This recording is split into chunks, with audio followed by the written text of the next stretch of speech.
Apprends comme si tu devais vivre toujours. C'est le mantra et l'objectif de ce podcast. À la découverte de profils inspirants au travers d'entretiens décomplexés. Mon ambition est de créer pour vous et pour moi l'opportunité d'apprendre et de comprendre. Et pourquoi pas de vous donner l'envie d'entreprendre. La curiosité et l'ouverture d'esprit sont les maîtres mots. Mon nom est Pierre Barrault et c'est un plaisir que de faire ce chemin avec vous.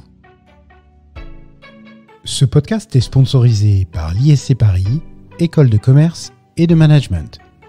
Il est réalisé avec les moyens techniques du studio de podcast du campus Orléans de l'ISC, dont je suis le directeur général. Avec son slogan Be Our Change, l'ISC invite tous ses étudiants à devenir le changement qu'ils veulent voir dans le monde. Une pédagogie d'apprentissage par l'expérience, un modèle unique et original. L'ISC Paris, membre de la Conférence des grandes écoles, propose des programmes bachelor, programmes master grande école, Master of Science, MBA, DBA et toute une offre d'Executive Education. Ces deux campus, parisiens et orléanais, sont résolument tournés vers l'international, avec plus de 150 universités partenaires à l'étranger. L'ISC Paris peut également se prévaloir des plus grandes accréditations internationales, mais aussi d'un réseau de plus de 19 000 diplômés présents dans plus de 80 pays. Si comme moi vous êtes persuadé que tout est possible à qui rêve, ose, travaille et n'abandonne jamais, l'ISC Paris vous donnera l'opportunité de devenir celui que vous êtes. Si vous écoutez La Colle, c'est que vous adhérez, tout comme notre invité de ce jour, à cette maxime « Apprends comme si tu devais vivre toujours ». Et effectivement, nous nous retrouvons sur ce principe avec Gérald, fan de Modigliani, un de mes anciens professeurs à HEC, mais aussi, et peut-être surtout, le PDG de SAP France. Bonjour Gérald. Bonjour. Alors je me trompe pas, fan de Modigliani. Oui, c'est vrai. Alors Gérald, en quelques mots, pour ceux qui vous connaîtraient pas et ou qui connaîtraient pas SAP, est-ce que vous voudriez bien vous présenter ? Oui, alors déjà, pour ce qui me concerne, je suis un dirigeant qui a évolué dans le monde du digital et du numérique, de l'IT, pour prendre un autre terme. Oui. Donc j'ai fait une carrière dans les grands groupes internationaux essentiellement. J'ai démarré ma carrière chez IBM. Je l'ai poursuivi ensuite chez Capgemini, où j'ai occupé un poste de PDG dans une structure indépendante, pour être ensuite dirigeant PDG d'HP, Hewlett Packard, Oui. pendant de nombreuses années, avant de prendre des postes internationaux aussi, puis directeur général d'Oracle, avant d'arriver président de SAP. Ouais, vous avez un peu fait le grand chelem côté IT. Là. On peut dire que j'en ai fait quelques-unes, mais c'était intéressant. C'était à chaque fois Ce qui est intéressant, c'est que c'est un mélange de cultures, quoi. C'est des cultures, alors beaucoup de sociétés américaines, mais au passage deux sociétés qui ne le sont pas.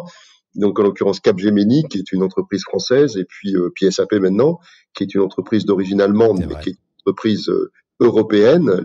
Toutes sont des leaders mondiaux, mais avec des cultures différentes. Et c'est très marrant parce que même avoir travaillé chez IBM et HP, c'est quand même sur le plan culturel intéressant parce que IBM, c'est la côte Est, c'est une autre culture, c'est la banlieue de New York, alors que HP, c'est vraiment l'esprit de la Silicon Valley, l'innovation. C'est la légende du garage, HP, hein. Absolument, et c'est même les deux fondateurs d'HP sont à l'origine de la Silicon Valley. Donc c'est une autre culture à nouveau. Les deux m'ont beaucoup appris. J'ai beaucoup appris chez IBM et j'ai beaucoup appris chez HP que j'ai eu la chance de diriger pendant de nombreuses années. Voilà, donc c'est un parcours fait d'expérience dans l'IT. C'est vrai qu'aussi comme ça a été dit au début, j'enseigne depuis maintenant 17 ans à HEC, donc je suis très porté dans l'enseignement. Je m'intéresse au monde de l'investissement, des startups. J'ai la chance de faire partie de certains boards, donc ça me permet de voir aussi d'autres cultures et d'autres environnements. Voilà, j'écris des bouquins. Donc voilà pour ce qui me concerne. Et puis SAP, comme je l'ai dit rapidement, c'est le leader mondial du logiciel, d'entreprise, Mhm. qui a commencé, on va dire, très centré sur la finance et ce qu'on appelle traditionnellement l'ERP, on va dire les processus centraux de l'entreprise. 1972, SAP et moi, on a le même âge. Ouais, ah oui, bah voilà. Donc on va fêter l'année prochaine nos Ouais, 50 ans. c'est bon, ça va. Je voulais pas remuer le couteau. Et donc voilà, en fait, SAP c'est peut-être c'est le leader mondial, mais de souche européenne, comme je le disais. Et en fait, ça nous donne une sorte de spécificité, c'est qu'on est le seul acteur, on est la première capitalisation technologique européenne, et on est la seule vraiment dans cette cour qui oscille entre 150 et 200 milliards à pouvoir nous positionner par rapport aux grands acteurs américains. Je ne parle pas des GAFA qui sont un peu hors portée, Ouais. mais je parle des autres acteurs, y compris les acteurs asiatiques qui commencent à arriver sur le marché un peu partout. Et donc, bon, on peut regretter de n'avoir pas d'autres grands acteurs européens de la tech. Ça, c'est un peu mon regret. Là, j'oublie ma casquette SAP, je me place dans les chaussures d'un citoyen français et surtout européen pour me dire que il est temps de le faire. Il y a des moyens puisque nous-mêmes on participe à des groupes de réflexion. Quand je dis nous, c'est SAP en particulier. En particulier, on aura peut-être l'occasion d'en parler. C'est Gaia X qui est une formidable initiative européenne ça peut être demain comme je le dis souvent, l'Airbus du numérique, parce qu'on Oui. a réussi à le faire dans l'aéronautique en créant Airbus, qui est devenu un leader incroyable. On peut demain, sans doute en alliant nos forces entre plusieurs pays, constituer un ou plusieurs leaders dans le domaine de la donnée ou de l'intelligence artificielle. Sachant que SAP en France est majeur. Ça représente combien de collaborateurs, combien de chiffre d'affaires annuel? On est à peu près 2000. En chiffre d'affaires, on le communique pas parce que c'est une filiale et on n'aime pas trop communiquer ce genre de chiffre, mais on est à peu près 2800, ce qui est dans le domaine du software est une grosse structure. Ça nous place très largement devant tous les autres. Et en croissance, parce qu'il y a quelques années, c'était 600. Enfin, quand Oui, je suis passé de toute chez façon, SAP, c'était 600, quelque chose comme ça. oui, en fait, la croissance se fait parce que d'abord, on a la chance d'avoir des produits et des solutions qui marchent bien et qui ont une croissance naturelle. Puis aussi, on a fait beaucoup d'acquisitions. La principale, enfin, en taille, il y a eu une très grosse acquisition pour nous, Français. Ça a été l'acquisition mondiale de Business Object, qui est Oui. d'origine, qui est une entreprise française à l'origine. Et évidemment, ça a été très intéressant pour nous parce qu'on est rentré de plein pied dans le domaine de l'analytique, de la donnée et de l'intelligence artificielle, on a renforcé nos compétences, mais aussi et surtout, ça a été intéressant pour nous parce que une grosse partie de la recherche et développement de Business Object était en France, et depuis, elle l'est toujours. Donc, on a la chance sur ces équipes SAP d'avoir 1200 chercheurs qui se répartissent entre le siège à Levallois, Mougins, où on a une grosse partie de notre R&D aussi, et puis il se trouve qu'on a aussi un site à Caen, suite à des acquisitions également. Voilà, donc ça a été une grosse acquisition, mais après, depuis, on a fait beaucoup d'acquisitions. On a acheté en fait les leaders dans différents segments de Oui. marché qui nous permet d'avoir une sorte de un bout en bout solution et d'adresser à peu près toutes les problématiques que peut rencontrer un client, et ceci, quelle que soit sa taille. Oui, et c'est alors pour ceux de la vieille école qui n'auraient dit de SAP que l'image d'un ERP, c'est-à-dire avec une approche très financière, cette image a complètement explosé à partir des années 2010, quelque chose comme ça, en élargissant un scope Exact. qui est hyper large. Alors le ERP reste quand même un élément, Un cœur de métier. un cœur de métier, notre cœur d'activité, mais c'est vrai que quand on regarde bien aujourd'hui, ça ne représente plus que, je ne sais plus le chiffre exact, mais c'est de l'ordre de 50%. Tout le reste, c'est d'autres activités dans la HR, dans les achats, dans la logistique, dans tous les domaines qui font l'entreprise finalement. Oui, puis aussi technologiquement parlant, parce que vous allez vers l'IoT, donc l'Internet des objets, vous allez vers les technologies Blockchain, cloud, bien évidemment, blockchain. intelligence artificielle, le cloud bien sûr, mais le cloud c'est plus en fait un mode de délivrance C'est un et moyen, c'est ouais. l'axe, c'est un moyen, c'est l'axe, on va dire stratégique de notre développement sur les prochaines années. Mais c'est vrai, tout à fait juste. Le SAP de 2021 ne ressemble pas du tout au SAP de 2010, par exemple. Ouais, Ça, c'est une complètement. certitude. Complètement. Bah justement, ça va me faire une transition parfaite parce qu'on s'est dit, on a un temps un peu réduit, donc moi je pourrais parler pendant des heures de digital et de SAP et de tout ça. Il y a un centre de démo, de showcase à Levallois qui est juste hallucinant. C'est-à-dire on est dans le, je sais pas, même au-delà du 21e siècle, là, pour le coup. Donc, si à un moment dans votre vie, chers auditeurs, vous avez l'occasion de découvrir ça, je vous le conseille. Mais on s'est dit qu'on allait parler de leadership. Pourquoi ? Parce que vous l'avez évoqué rapidement, vous avez écrit plusieurs ouvrages, dont un ouvrage qui s'appelle « Leader du troisième type », avec un sous-titre qui, moi, me résonne en moi, qui est « Pour redonner du sens à notre engagement ». Et vous l'avez dit, vous êtes dans la transmission, vous êtes prof à HEC, aussi à l'ESCP, vous êtes même membre du board de l'EM Lyon, c'est pour dire. Vous avez créé une chaîne YouTube autour de la problématique de leadership. Et j'avais une première question qui est, alors, elle est à peu près évidente au regard de votre parcours, parce que vous avez été en position finalement de leadership, de direction, une bonne partie de votre carrière quand même. Mais comment vous vous êtes dit, tiens, là, il faut que je me pose sur ce sujet-là et que je creuse? Ou alors est-ce que c'est votre parcours de docteur docteur en économie, qui vous a amené à ce type de réflexion? Non, c'est vrai que très jeune, quand j'étais étudiant, que ce soit à Sciences Po, puis après HEC, Oxford, etc., ça a sans doute généré chez moi des réflexions. Et puis dans mon parcours. Mais je pense que le déclic sur j'ai toujours été attiré par l'idée de travailler avec des personnes, parce que c'est ça au fond qui m'intéresse. C'est les interactions humaines, travailler dans des équipes, entraîner les équipes vers des projets fabuleux. Et j'emploie le terme volontairement parce que ça peut paraître exagéré, mais en fait, il n'y a pas d'exagération là-dedans. Parce qu'en réalité, si on n'a pas de projet magnifique et fabuleux, eh bien, ils ne le sont simplement pas. C'est-à-dire que si vous ne les qualifiez pas vous-même de fabuleux, eh bien, tout le monde les trouve, y compris vous d'ailleurs, vous agissez comme s'ils étaient sans importance. Alors qu'en réalité... Premier point à retenir, un leader doit avoir de l'ambition.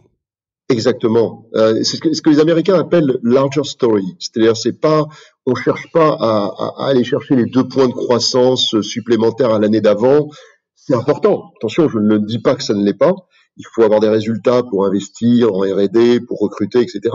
Mais je dis que le leader va chercher autre chose. Il va chercher une nouvelle aspiration, un nouvel élan, la pénétration de nouveaux secteurs d'activité, des acquisitions qui vont renforcer l'entreprise dans d'autres segments, quelque chose de différent qui va projeter les équipes sur un rêve, sur quelque chose de beaucoup plus grand que nous, quoi, finalement. Et c'est ça qui m'a toujours attiré. La révélation, je l'ai eue, alors pour le coup, donc dès que j'ai commencé dans le management, c'est-à-dire très tôt. Mais par contre, la révélation vraiment sur le leadership, je l'ai eue alors que je suivais un cours à Oxford. C'est d'ailleurs ce que j'explique dans Leader du troisième type, où je suivais un cours donc à Oxford d'un professeur de la Harvard Business School, Michael Maccoby, qui maintenant est à la retraite. Il y a du niveau quand même. Ah oui, il était professeur, visiting professor, comme on dit, à Oxford, et il est arrivé avec une théorie qui m'a un peu interpellé, à savoir l'application, la transposition, on va dire, de la théorie des types libidinaux de Sigmund Freud, qui définit finalement 3 types de personnalités au monde du leadership. Okay. Il en a déduit que les leaders avaient une certaine certaines caractéristiques, certains attributs, et que dans le temps, on ne pouvait pas s'attendre vraiment à ce qu'il y ait de changement parce que ces leaders, qu'il considérait comme étant les narcissiques dominants, ne pouvaient pas vraiment changer. C'est-à-dire qu'ils pensaient que les narcissiques dominants avaient plein de défauts, plein de déviations possibles, mais qu'il n'y avait pas beaucoup mieux pour se substituer à eux. Et ce que j'ai développé dans le leader du troisième type, c'est une vision en disant, mais finalement, Michael Maccoby avait raison, sans doute, à un certain moment de notre histoire. Il apparaissait que les leaders narcissiques dominants étaient les leaders un peu évidents et que c'était assez compliqué d'imaginer d'autres formes de leadership. Mais au vu de la société actuelle, là où elle va, l'importance des réseaux sociaux, des médias, et puis tout simplement des sujets qui comptaient pas avant et qui comptent maintenant. Je veux citer la RSE de façon générale, la responsabilité sociétale des entreprises, l'environnement, la diversité homme-femme, l'inclusion, des sujets qui, au fond, les dirigeants en parlaient, mais c'était pas vraiment le sujet critique. On en parlait parce qu'il fallait en parler, mais entre en parler et être convaincu, il y a une nuance. Et là maintenant, on sent bien que le dirigeant moderne, aujourd'hui, quel que soit son âge, quelle que soit sa génération, s'il n'est pas habité par l'idée d'avoir des résultats, certes, mais aussi de développer une véritable stratégie complète qui incorpore des critères comme ceux que je viens de citer, il a très peu de chances d'être suivi par ses salariés, très peu de chances de créer un écosystème profitable et même d'être valorisé correctement sur les marchés financiers. C'est ça le grand changement. Alors, je dis pas que c'est encore. J'entends bien, mais on n'y est pas encore. Hein. Oui, c'est ça. C'est ce que j'allais évoquer, c'est-à-dire que on est quand même un petit peu quand même toujours dans le royaume des narcissiques dominants. On l'est, mais comme je l'explique souvent, il ne faut pas oublier que toutes les transitions humaines prennent du temps. Si on remonte à l'essence de l'humanité jusqu'à aujourd'hui, à chaque fois qu'il y a eu des grandes transitions, elles l'ont été par le progrès technique et l'innovation, la créativité humaine. On a un génie humain, c'est assez fabuleux. C'est ce qui explique d'ailleurs que l'espèce à laquelle nous appartenons, Sapiens, a survécu parce qu'elle a été capable de s'adapter en permanence à tout type de problématiques. Et on en est encore la preuve actuellement, puisque c'est ce que nous faisons encore. Donc, mais quand on a inventé le feu, bah voilà, c'est une invention qui a tout changé, puisque à partir du moment où on pouvait cuire les aliments, ça a changé notre façon de se déplacer. On pouvait faire des voyages plus longs, donc ça a changé beaucoup de choses. Quand on a inventé la possibilité de coudre des vêtements, bien, on a était en mesure de lutter contre le froid et ainsi de suite. Puis après, quand ça s'est accéléré avec le passage de l'agriculture à l'industrie et les différentes révolutions industrielles, à chaque fois, c'est la même chose, génie humain, innovation et transition. Et la transition dure de moins en moins longtemps. C'est-à-dire que si vous regardez la transition qu'il y a eu entre la première révolution industrielle et la deuxième, puis la deuxième à la troisième, elles ont été longues. Oui. Entre la troisième et la quatrième, c'est-à-dire la troisième étant 95 environ, 1995, c'est l'Internet. Quatrième révolution industrielle, on la situe aux alentours du milieu des années 2000. C'est la blockchain, c'est ce qu'on citait tout à l'heure, les IoT, les objets connectés, les prémices de l'intelligence artificielle. On a 10 ans. Donc, c'est des transitions. À chaque transition technologique, à chaque transition sociétale, il y a une transition de leadership. Les leaders évoluent. Donc, oui, il n'y a pas encore ces leaders du troisième type que je décris, ou plutôt que je n'ai pas encore totalement décrit, mais qu'on commence à percevoir comme étant différents du narcissique dominant. Ils ne sont pas encore là totalement, mais ils sont finalement actuellement en réserve de la République. Ils sont dans des postes de numéro, ils sont dans des postes de numéro 2. Ouais. Ils sont dans les entreprises, ils sont en politique. C'est pas forcément. Attention, hein, faut pas me faire dire ce que je n'ai pas dit. Ce ne sont pas forcément des jeunes, parce qu'on a une tendance au jeunisme, et c'est très bien. Mais il y a aussi quelqu'un peut être un leader du troisième type à 70 ans. Un vieux de 50 ans, par exemple. Oui, quelqu'un peut être vieux de façon à 30 ans et quelqu'un peut être jeune à 70 ans. Ouais, donc, c'est un état d'esprit. Et cet état d'esprit, je le sens arriver. Et on voit bien que si on prend la politique, il y a certaines personnalités qui ne correspondaient pas du tout à ce que je viens de dire. Mais finalement, vous pourrez constater, en regardant ce qui se passe, que, en fait, l'air de rien, ils sont en train de sortir du jeu. Et je pense que ça va s'accélérer. Pourquoi ? Parce que on vient de vivre il y a pas très longtemps la crise des subprimes qui nous a secoué très très sévèrement au milieu des années 2000. On vient de vivre la pandémie et je vous fais pas un dessin sur ce que ça provoque chez nous tous et les jeunes en particulier, avec les conséquences qui sont encore devant pour une partie.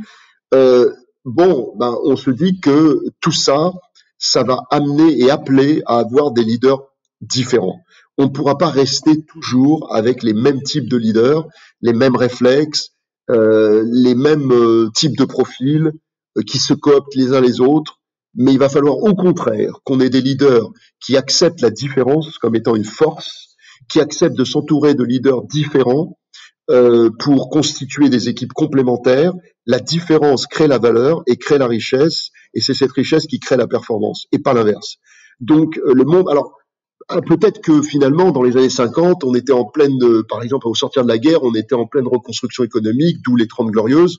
À cette époque-là, peut-être qu'on avait besoin de leaders très patriarcal, le chef de file, le chef d'entreprise qu'on suit, parce que l'époque, faut pas refaire l'histoire, quoi. L'époque nécessitait peut-être ça.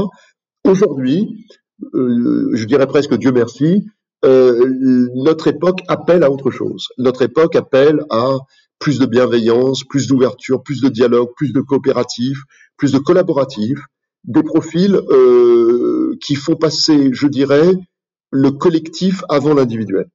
Oui, et puis alors d'abord, je suis d'accord sur le fait que le contexte génère aussi ses propres leaders. Ça, c'est une chose. Donc, je pense qu'effectivement, l'épisode pandémique va générer aussi des leaders. Puis, de manière, alors pas plus profonde, mais côté professionnel, les entreprises se sont mises à réfléchir en approche par projet. Alors vous et moi, côté informatique, on voit très bien ça, mais ça s'est généralisé dans l'entreprise. Et cette approche par projet, finalement, elle a impliqué que des gens devaient travailler ensemble, sans forcément d'ailleurs de rapport hiérarchique, ce qui fait exploser la notion d'un leader qui est celui qui est en haut de la pyramide et qui donne des ordres. Et donc cette approche par projet, finalement, elle a généré la nécessité d'avoir un nouveau type de leader. Absolument. Je pense que c'est ces mouvements-là qui de façon générale, c'est un peu des mouvements, quoi, des tendances qui font que à un certain moment, les organisations, les structures, la société appellent de nouvelles personnes à émerger. Ça a toujours été comme ça. C'est vrai qu'il faut bien reconnaître que depuis la nuit des temps, on est quand même sur une tendance assez solide. Il y a encore, en tout cas, des traits qui sont constants. Ouais. C'est plutôt des narcissiques dominants, comme on l'a dit. C'est plutôt des hommes. Et dans les sociétés occidentales, disons-le, c'est plutôt des hommes blancs. Ouais. Donc, en fait, on est loin d'une société diverse et qui fait appel à la différence. L'inclusion sera, si elle est bien pilotée, un atout. Et la diversité homme-femme, c'est l'expression d'une évidence. Il n'y a pas de plus grande injustice qui soit que de mettre sur le bas-côté de la route, enfin de continuer à mettre sur le bas-côté de la route 50% du génie humain. Ça n'a aucun sens. Je commence à comprendre les contours justement de ce leader du troisième type. Pourquoi le sens est important pour lui ? Le sens est fondamental parce que le sens, c'est ce qui permet comme le fameux sous-titre que j'avais mis à mon livre, c'est ce qui donne le sens permet d'éclairer la route sur notre engagement, sur notre action. Si on fait les choses juste, alors après le sens, il peut prendre différentes formes. Hein. Quelqu'un qui est attiré par l'argent vous dira que son sens à lui, c'est de gagner de l'argent. Bon, si votre moteur c'est pas l'argent, vous n'allez pas enclencher dans ce sens-là. Mais le sens peut prendre différentes. Mais ce qu'on appelle traditionnellement le sens, c'est quand même d'avoir le sentiment qu'au-delà du job que vous faites, parce qu'on a besoin de vivre, en tout cas la plupart d'entre nous, on a besoin de gagner notre vie et de gagner notre vie, comme on dit. Au-delà de ça, on a besoin de contribuer à quelque chose. Contribuer à la société, faire en sorte que... Alors, c'est sans doute ce que je trouve, moi, personnellement, depuis tout le temps, dans l'enseignement, parce que ce désir de transmission n'est jamais neutre. Hein, c'est qu'il traduit quelque chose en moi qui fait que j'ai besoin de transmettre. Moi, je considère de toute façon que la formation et la transmission, c'est ce qui différencie l'homme d'autres espèces, en particulier une partie des espèces qui nous ont pas survécu. Et je pense que l'être humain a cette force-là de pouvoir tirer enseignement des erreurs passées. C'est pas rien hein, quand on le dit comme ça. C'est-à-dire qu'il n'y a pas beaucoup d'espèces qui sont capables de tirer profit du passé pour avancer. Ignorer le passé, c'est une stupidité. Se figer sur le passé, c'en est une autre. Donc, il faut réellement utiliser le passé comme une sorte de marqueur pour apprendre de ses erreurs, pour demain connaître le succès, en tirer des enseignements. Ça, c'est formidable. Donc, Sur le sens, est-ce que Simon Sinek, ça vous parle? Bien sûr. Parce que moi, je suis un fan absolu de Simon Sinek avec sa logique why, how, what. Et il décrit bien ça. Parce que, justement, trouver son pourquoi, trouver le pourquoi de son entreprise aussi, et adhérer, bah, finalement, ça crée cette convergence. Et finalement, c'est peut-être ça la condition première du leadership qui crée cette adhésion, qui crée cette énergie positive par le sens. Tout à fait. Simon Sinek est un brillant communicateur par ailleurs. Oui. En fait, la raison de ça, c'est que le cerveau humain est fait d'une certaine façon. Il y a différentes parties que nous actionnons en fonction de ce qu'on veut faire, la façon dont on veut entraîner ou pas les autres, etc. Et dans notre culture occidentale, qui est très tournée, d'ailleurs, on pourrait dire même pas occidentale, dans notre culture humaine, on a une tendance à privilégier naturellement tout ce qui a une forme de cartésianisme, tout ce qui a une forme de rationalité. Ça nous rassure. C'est très rassurant d'entendre des gens intelligents nous parler, c'est-à-dire qu'ils nous parlent avec leur cerveau, la partie du cerveau qui gère la rationalité, le cortex, et leur cerveau cortex parle à notre cortex. Et quand ils nous parlent, ils nous donnent des chiffres, des graphiques, des tableaux, des logiques, et on se reconnaît là-dedans. C'est-à-dire qu'on se dit, je comprends tout. Donc je vois bien que la personne est crédible, légitime, elle me dit des choses que je comprends. Comme je viens de le dire, le cortex, quand on l'actionne, génère en général la compréhension. C'est ça que ça génère. Le seul problème, pour revenir au sens, c'est que la compréhension ne génère pas l'action. Du tout. La compréhension génère la compréhension. Vous comprenez? Oui. Donc vous sortez d'une présentation, puis vous vous dites j'ai tout compris. Et j'ai vu quelqu'un d'intelligent. Vous pouvez l'admirer même, cette personne. Mais pour autant, vous allez retourner à votre bureau ou à votre activité et vous ne changerez absolument rien, zéro changement par rapport à ce que vous faisiez avant la présentation. Ça, c'est intéressant. Et c'est un peu ce que nous explique, entre autres, Simon Sinek et d'autres professeurs qui travaillent sur ces parties-là. C'est que finalement, et moi-même d'ailleurs, je développe ce sujet, ce qui va déclencher l'action, c'est justement une autre partie du cerveau, à savoir le cerveau limbique, qui gère les émotions. Et les grands leaders ont cette capacité à toujours agir de la même façon, et c'est généralement la façon inverse de ce que font les personnes qui ne sont pas des leaders, qui sont entre guillemets des suiveurs, ce que disent les followers, comme disent les Américains. Donc le leader, lui, il va toujours essayer il va commencer quand il parle à essayer d'entraîner les gens dans son monde, c'est-à-dire dans son écosystème. Il faut, comme dit justement Simon Sinek, il dit "You need to believe in what I believe." Il faut que vous croyiez ce en quoi je crois. Ouais. Et donc, il vous entraîne dans son monde. C'est ce que faisait Steve Jobs formidablement bien. Steve Jobs avait cette capacité à tracer des environnements de rêve dans lesquels vous aviez envie d'être. Comme je le dis souvent en rigolant, je pense que Steve Jobs aurait dit je vais sortir un micro-ondes connecté. Tout le monde se serait précipité c'est génial comme idée pour l'acheter. Mais parce qu'on est dans son monde, on est avec lui, donc on se dit c'est génial, il y a un truc, on va pouvoir connecter un réseau intelligent, des appareils électroménagers, c'est génial. Et d'ailleurs ça pourrait être génial. Donc c'est ça, les leaders actionnent les émotions. Parce que les émotions, c'est tripale. Donc ça génère quelque chose en vous. En fait, ça génère l'envie de suivre. Ouais. Or, la définition la plus courte que je connaisse du leadership, un leader, c'est quelqu'un que l'on a envie de suivre. Donc, pour avoir envie de suivre, il faut générer quelque chose, une inspiration, quelque chose. Et vous le générez par les émotions. Donc, ça ne veut pas dire que le leader ne doit pas actionner aussi le cortex, parce que pour inspirer des personnes, il faut quand même avoir un peu de contenu, comme ça a été dit au tout départ, il faut de la légitimité. Oui. Donc, la légitimité, c'est quand même le contenu, mais il faut actionner les émotions et donc le système limbique. Et c'est justement ce système limbique qui parvient à donner du sens à notre action.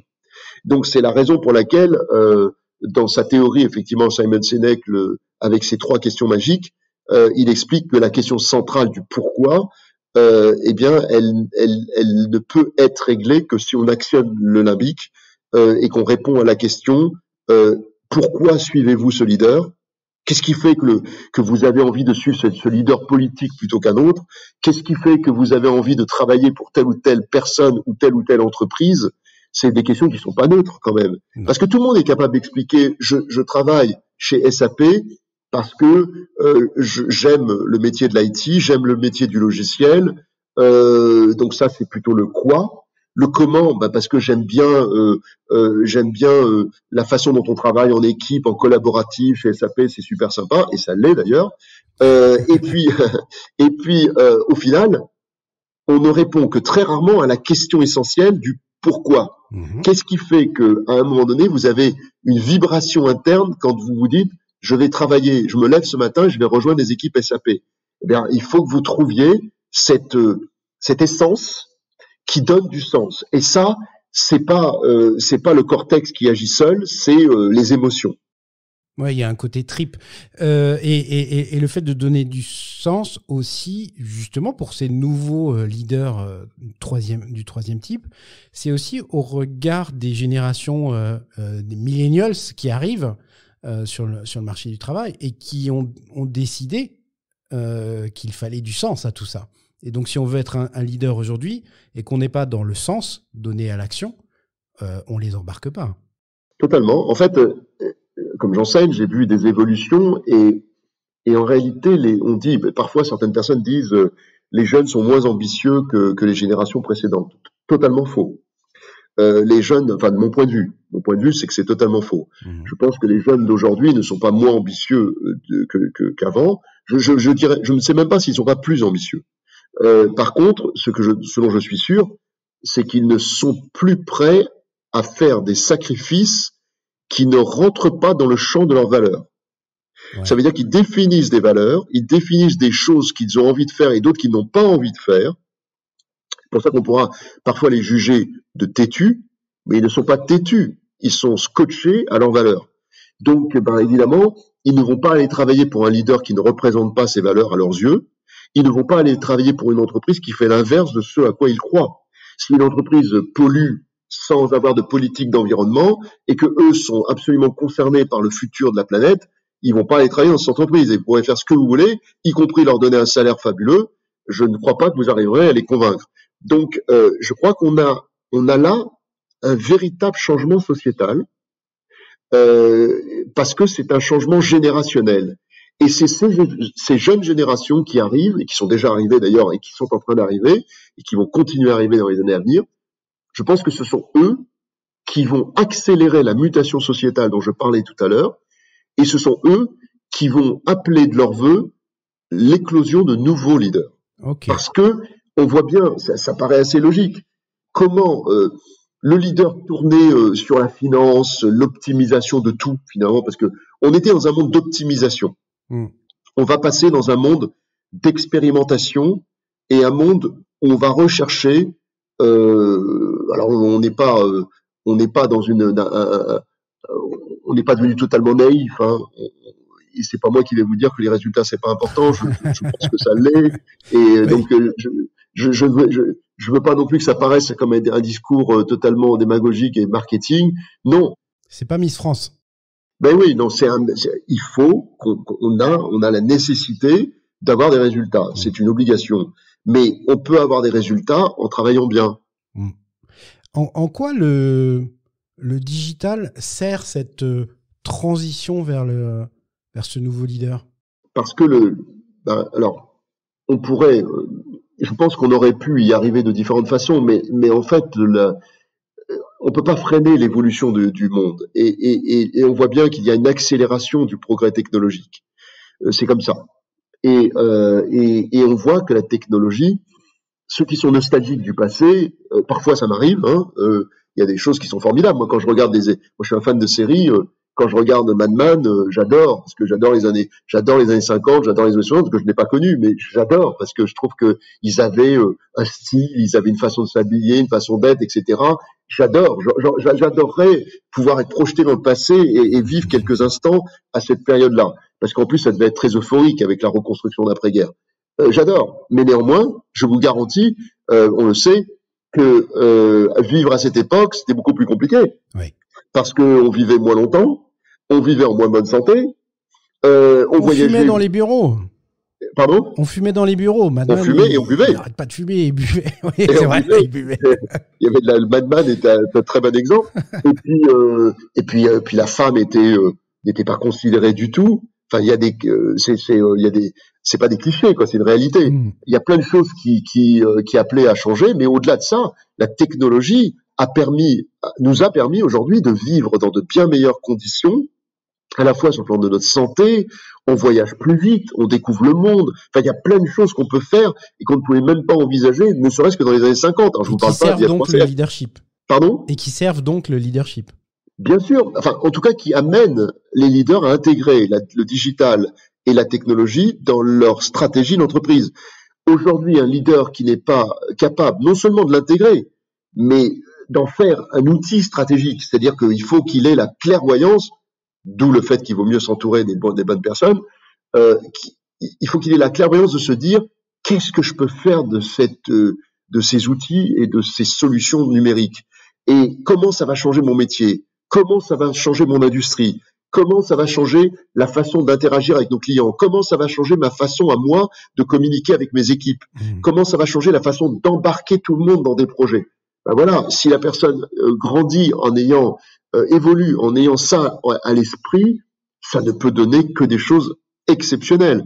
Si par contre une personne est réfractaire à la technologie, quand elle l'était il y a 20 ans, elle pouvait s'en sortir si elle avait des résultats par ailleurs. Il y a 10 ans, c'était quand même plus compliqué. Aujourd'hui, c'est fini. Ouais. Quelqu'un qui n'est pas capable d'intégrer les réseaux sociaux, les médias, la technologie, il n'a aucune chance de pouvoir diriger une entreprise moderne. Impossible. Est-ce qu'il y a des leaders que vous avez croisés dans votre parcours qui vous ont plus inspiré que d'autres ou qui vous ont donné des impulsions, qui ont provoqué des changements chez vous? Plein. En fait, alors des gens qui sont pas forcément connus, hein, donc je vais pas citer leur nom parce qu'ils sont pas connus, mais dans mon parcours, et ça c'est un message important, c'est que pour ceux qui nous écoutent et qui sont en plein développement de carrière, quel que soit leur âge, on peut continuer à se développer même à mon âge. Hein. Mm-hmm. Donc, mais pour ceux qui sont dans les jeunes générations, il faut ouvrir grand ses yeux et aussi ses oreilles pour regarder, écouter ceux qui nous entourent, parce que on n'en rencontre pas 10 000, hein, mais au cours de notre carrière, on croise le chemin de quelques personnes qui vont changer la donne. Mmh. Quand on les rencontre, c'est ce que j'appelle le mimétisme, on s'imprègne de ces personnes. On veut pas, moi comme je le dis souvent, j'ai jamais voulu ressembler à quelqu'un d'autre, ça n'a aucun sens. On est ce qu'on est, il faut s'accepter comme on est, avec nos qualités et nos limites, on en a tous. Bon, ça c'est un fait, mais par contre, sans même qu'on en soit conscient, c'est conscient ou inconscient, on picore.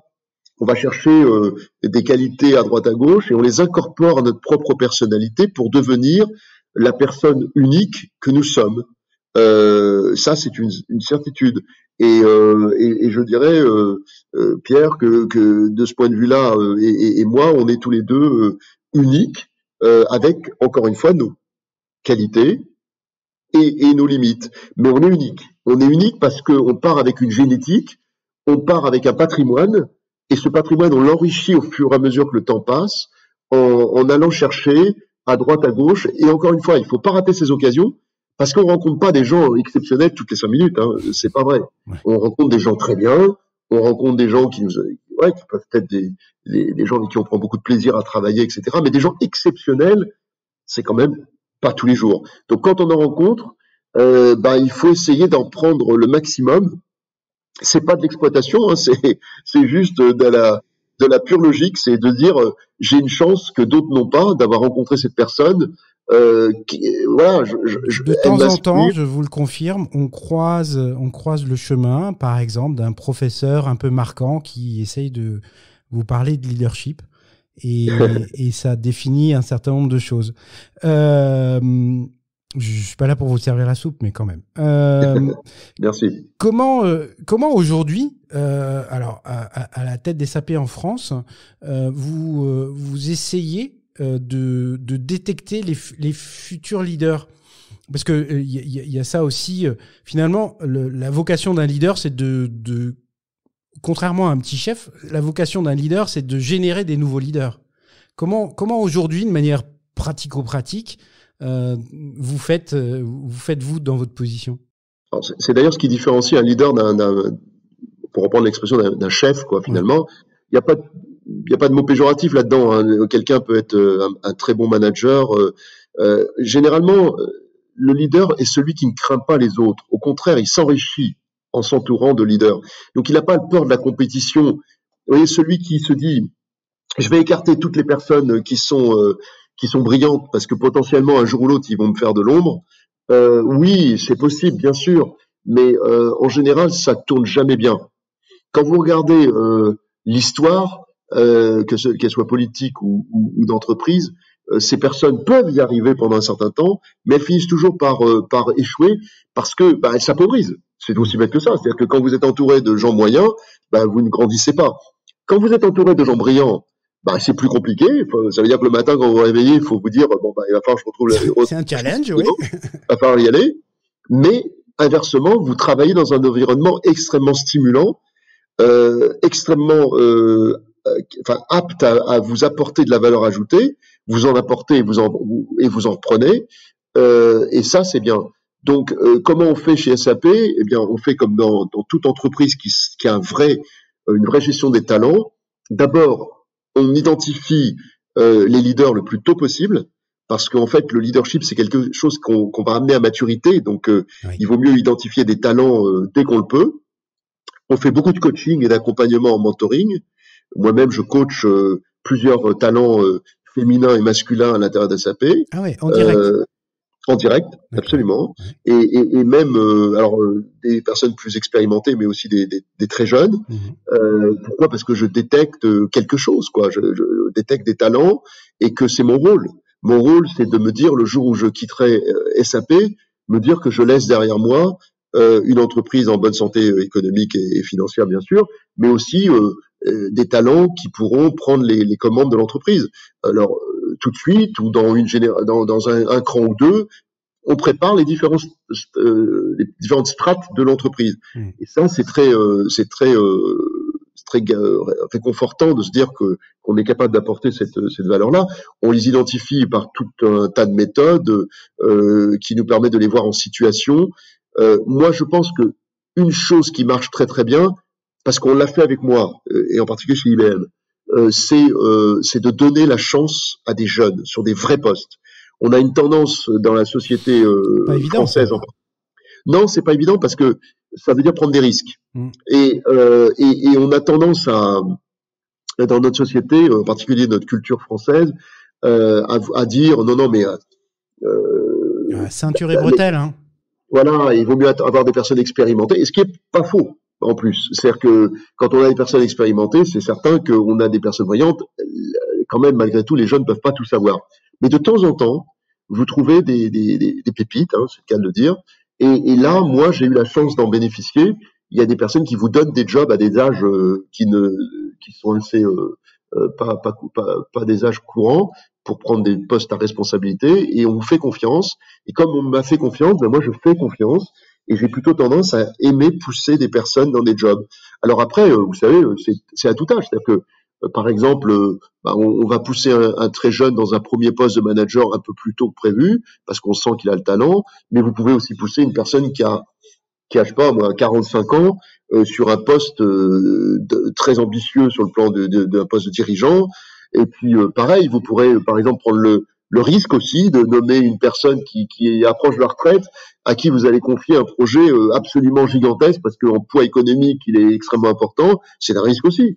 Donc, en fait, il n'y a pas d'âge, il y a des challenges, il y a des notions c'est ce qu'on appelle la vraie gestion de talent, c'est-à-dire comment on positionne, mais bon, même si ça peut se faire à tout âge, au final, pour répondre à la question posée, identifier des talents qui vont permettre à l'entreprise d'avoir une équipe dirigeante de qualité dans le temps. Bon, il vaut mieux identifier les talents le plus tôt possible et de les faire grandir. Ouais. Non, puis je pense qu'il y a une vraie culture de ça. Fut un temps, SAP avait un CTO, Chief Technical Officer, qui devait avoir moins de 40 ans, qui était à la tête de toute la technologie SAP, si je me souviens bien. Il en est parti. Oui, d'autant plus que c'est toujours le cas, mais là c'est encore plus fort puisque notre président mondial, donc le patron de SAP Global, il a 40 ans. Ah, ben voilà. Un petit jeune donc.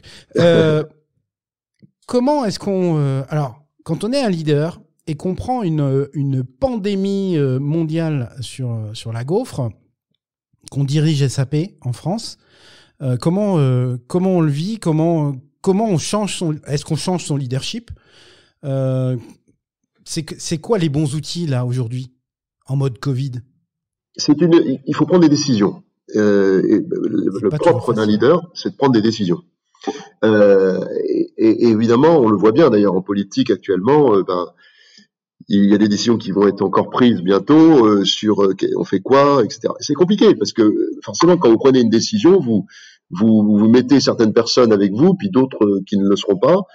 Décision ne peut pas faire l'unanimité. Donc nous, on a pris une décision très tôt, très tôt, un petit peu avant le premier confinement, donc on était vraiment en avance, de jouer la sécurité de nos employés. Donc on a décidé de fermer tous les buildings avant l'heure, finalement presque, et de jouer tout en télétravail, ce qui il est vrai pour nous est plus facile parce que on maîtrise ce type de technologie, on a l'habitude de travailler en télétravail, donc ça a été un peu plus facile, mais on a pris cette décision. On a fait passer en fait l'humain avant toute autre chose, et ça nous a coûté, parce que, non pas en résultat économique, mais ça nous a coûté en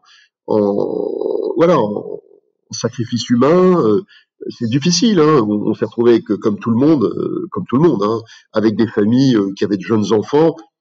C'est pas mon cas, mais les familles qui avaient des jeunes enfants, il fallait s'en occuper, faire les devoirs et en plus faire le job, etc. Ouais, il y a eu des moments où c'était la limite de la rupture. Et puis les jeunes qui se sont trouvés totalement isolés.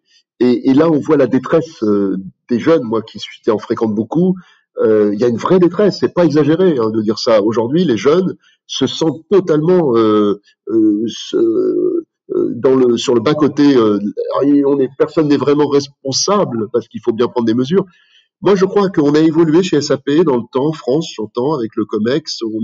On a réfléchi. Moi, j'ai plaidé plus récemment pour une réouverture des buildings et pour une reprise au moins partielle de l'activité. Pourquoi ? Parce que je pense qu'après un an, il faut qu'on arrive à se mettre dans la tête qu'on va falloir vivre avec le virus. Il y a le vaccin, tant mieux. Il y a les vaccins, pardon, tant mieux. Mais en même temps, ces vaccins ne vont pas durer ad vitam aeternam. Il faudra les refaire. En attendant, on sait qu'il y a des variants. Donc les vaccins, est-ce qu'ils vont couvrir tous les variants tout le temps ? Personne ne sait vraiment. Et puis il y aura d'autres variants. Le coronavirus qui va arriver peut-être, j'espère pas, mais peut-être en 2020. Le leader, Gérald, le leader dans tout ça, il a changé ou pas ? Ben oui, mais il a changé à l'occasion de cette crise, mais il change à chaque fois qu'il y a une crise. Demain, peut-être que la prochaine crise sera une crise de cybersécurité, et ça emmènera le leader à se poser d'autres questions. Sur la pandémie, puisqu'on y est, là, on touche à des vies humaines. C'est la grande différence. C'est-à-dire que le subprime, c'était un risque économique colossal, les Man Brothers qui déposent le bilan. Si demain il y a une crise de cybersécurité, ça va créer des désordres économiques, etc. Alors, le désordre économique peut entraîner des conséquences humaines, au passage, y compris des suicides, des catastrophes. Mais là, pour le coup, la pandémie, c'est une conséquence directe. Il y a des gens qui meurent. C'est aussi bête que ça. Donc, quand on en est rendu là, on est obligé d'intégrer ce paramètre dans notre processus de décision, parce que on n'a pas envie d'avoir des amis, des collègues et de les voir disparaître. Ça, c'est en même temps, l'humanité du leader prend tout son sens. Bien sûr, totalement. Mais en même temps, il y a un moment, et c'est ce qui est un peu paradoxal, c'est qu'à un moment donné, protéger, surprotéger, peut nous amener à prendre des décisions qui sont plus viables. On verra ce que fera dans les temps à venir, quasi immédiats, le gouvernement sur la suite. Je pense qu'il faut, personnellement, moi, je pense qu'il faut toujours être prudent, bien entendu, mais il faut aussi accepter que ça reste une maladie qui tue beaucoup moins que d'autres maladies, et il faut accepter de vivre avec. On n'aura pas le choix, parce que le vaccin va nous aider grandement. J'espère qu'on va réussir à vacciner le maximum de personnes pour que on puisse vivre plus librement et à nouveau qu'on retrouve des chemins normaux. Mais il y aura peut-être des évolutions du coronavirus l'année prochaine, d'autres formes qui emmèneront. Qu'est-ce qu'on va faire? On va pas rester cloîtré en confinement successif. Oh non, ça va être chiant. Il faut s'adapter là. Il faut s'adapter. Gérald, on commence à avoir consommé tout le temps que vous m'accordiez. J'ai encore 3 milliards de questions. À un moment ou un autre, il faudra faire un épisode 2, une saison 2. Avec plaisir. Pour finir, cette question traditionnelle à la fin de la colle, votre mot préféré? Alors, mon mot préféré, le mot préféré, moi je dirais optimisme. Soyons optimistes, il ne me semble pas utile d'être autre chose, disait Winston Churchill. Voilà, et j'admire beaucoup Winston Churchill en plus. Bah ouais. Le mot que vous détestez? Le mot que je déteste, moi je sais pas si c'est un mot c'est plutôt un comportement qui se traduit par un mot, c'est la vanité. Je déteste les vaniteux. Je déteste la suffisance de façon générale. Ouais. Et l'humilité est une qualité propre au leader. Je le pense. Et du troisième type. Ouais. Absolument. Et du troisième type. Le son, le bruit que vous aimez. J'adore la musique en général. Je sais pas si c'est un bruit, c'est pas un bruit, hein, c'est un son plutôt. Ouais. J'adore la musique. Je trouve qu'on n'en écoute jamais assez. Ça va vous paraître incroyable, mais j'ai découvert. Enfin, j'utilise Spotify depuis très peu de temps. Et il y a d'autres outils, hein, et j'ai l'impression de revivre. C'est génial. Il y a génial. Tout. On trouve de tout dans Spotify. Ah ouais, je confirme. C'est la musique à portée de main. C'est génial. Le son, le bruit que vous détestez. Alors, il peut y en avoir plusieurs, mais de façon générale, j'aime. C'est plus physique, hein. Les sirènes de police ou de pompiers, quand elles sonnent très fort, me gênent. Mais c'est pas que j'aime pas la police ou les pompiers, au contraire. C'est parce que ça implique. Mais c'est le son dans mon oreille qui me pose problème. Donc je me bouche les oreilles en général quand elles passent, peut-être plus fortement que d'autres. Le son, sinon, alors moi je vais vous surprendre peut-être, mais je suis quelqu'un par nature, j'aime bien la discrétion. Et quand par exemple je suis dans un lieu public, un restaurant, ce qui m'est parlé depuis un moment, oui. J'aime pas les gens qui parlent trop fort, qui ont besoin de, quand ils disent une phrase, que tout le monde dans le restaurant l'entende. Voilà, ça c'est des sons qui me gênent. Ok, compris. Votre juron, gros mot ou blasphème favori? J'en dis jamais. Ouah, menteur. Non. j'en dis jamais, ou alors j'en dis qui vont peut-être vous faire sourire, mais c'est vrai que c'est peut-être un problème d'éducation. J'ai besoin de, peut-être que ça cache autre chose, hein, un désir de tendre vers la perfection qui est en moi depuis mon plus jeune âge, mais c'est vrai que j'aime pas la grossièreté. Ça, c'est l'érotique obsessionnel qui parle en vous. Sans doute. La citation que vous auriez aimé prononcer? Alors là, sans hésiter, une citation qui est assez récente finalement. Elle est de quelqu'un que j'admire beaucoup, parce que j'aime beaucoup la voile, Loïc Perron, qui dit « Le plus beau voyage est celui qu'on n'a pas encore fait ». Joli. Si Dieu existe, qu'aimeriez-vous, après votre mort, l'entendre vous dire? Alors là... Ouais, là, on va creuser profond, là. Ah oui, alors bon, déjà, Dieu, bon, moi, j'ai envie de croire qu'il existe, parce qu'il faut qu'il existe, parce que faut croire en quelque chose. Alors après, quelle est sa... Vous savez, comme moi qui suis un passionné d'histoire, quand je regarde l'histoire des Vikings, des Grecs, des Romains, avec leur religion polythéiste, etc. Il y avait aussi de belles choses, hein, c'est-à-dire qu'ils croyaient en plusieurs dieux, mais il y avait de très belles histoires derrière.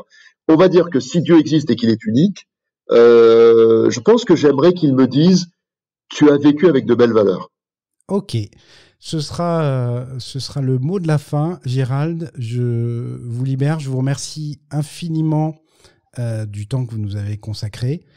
Et espérons, comme ça va être Pablo Neruda qui dit, que le printemps est inexorable et on y arrive. Donc, il y arrive, il arrive.